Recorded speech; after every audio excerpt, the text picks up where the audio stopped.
filming. Carone picked up his JVC 32 times optical zoom camcorder and records the bright, fast-moving light for 14 minutes. I was standing right here, and I took my camcorder, and I put the strap against this, and I held it against the pole. And it was in the southwest direction. It was, is that there, between the trees? Yes, it was towards Selden. Selden is where the objects were first seen. It was round in shape, and it had bright lights. It had like ribbons coming off of it. How do you mean ribbons? You mean ribbons of light? Yeah, bright lights, different color lights.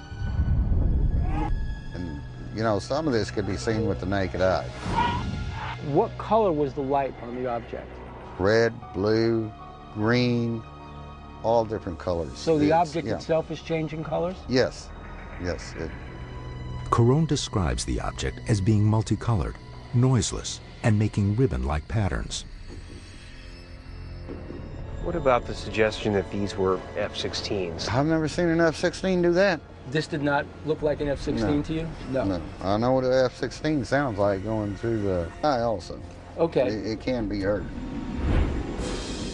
So as far as you know, this was not an airplane? Oh, it's not an airplane. Helicopter? No helicopter. Balloon? Definitely not a balloon.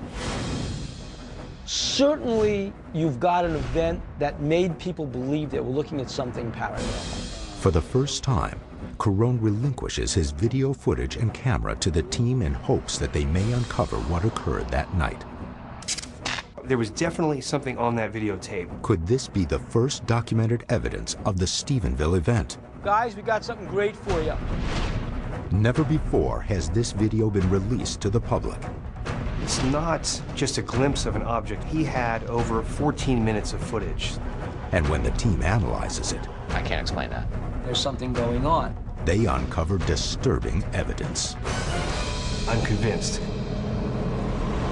These weren't aircraft or helicopters. I'm 52 years old, and I've never seen nothing like this. I knew something was there, but you couldn't see it. I noticed the birds went smack into it, and it spiraled down to the ground and fell. In January 2008, numerous locals of Stephenville, Texas, and surrounding areas report seeing strange bright craft, possibly extraterrestrial. I ran inside the house and got my camcorder and started taking footage of the object. Guys, we got something great for you. We got some great footage. Jeff, could you hook that up to the player? All right, I'll set it up. For the first time ever, the team studies video evidence of one of the sightings that occurred on January 19, 2008. Joining the team is Ken Cherry, the state director of MUFON, the Mutual UFO Network. David Carone starts recording a bright light in the distance at 8:45 p.m. with a handheld digital camcorder. He stabilizes the camera by propping it against a sturdy pole. This is out front of his house, actually pointed between a line of trees and a telephone pole. Using the camera's 32 times optical zoom, he films what he believes is a UFO.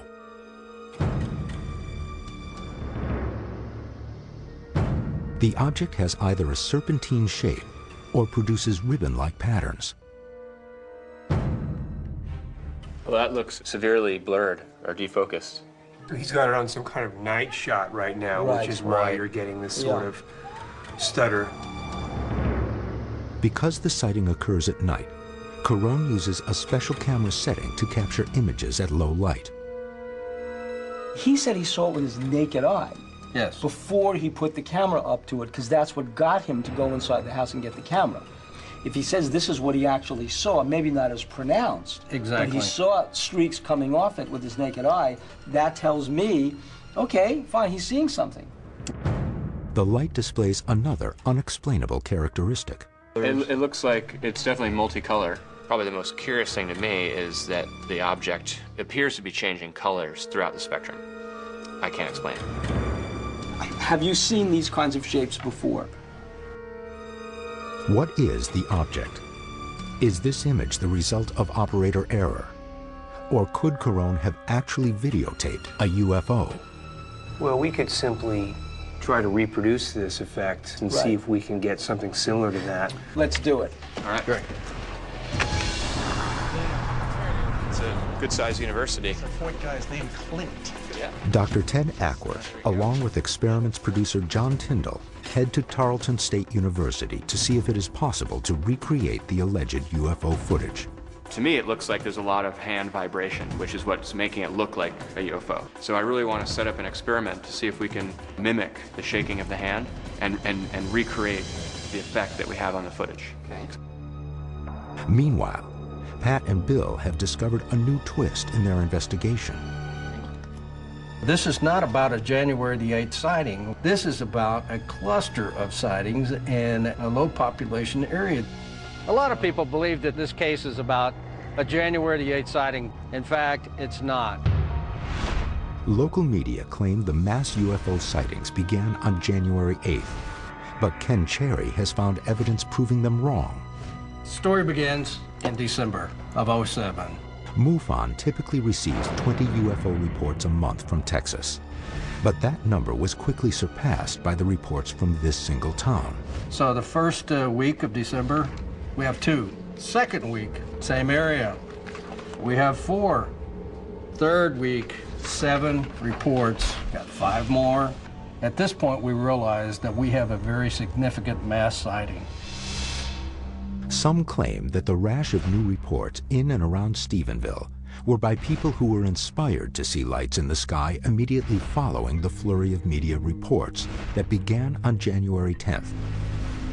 But there's a problem with that. MUFON began receiving reports a month earlier. This is around Christmas when typically our whole system has a big lull. There have been sightings that dating all the way back to early December of 2007 that have peaked in early January of this year, and then now that swarm of sightings is moving south toward Houston. According to the latest MUFON reports, UFO sightings started in towns of Arath County, but as weeks went by, the sightings began to move south.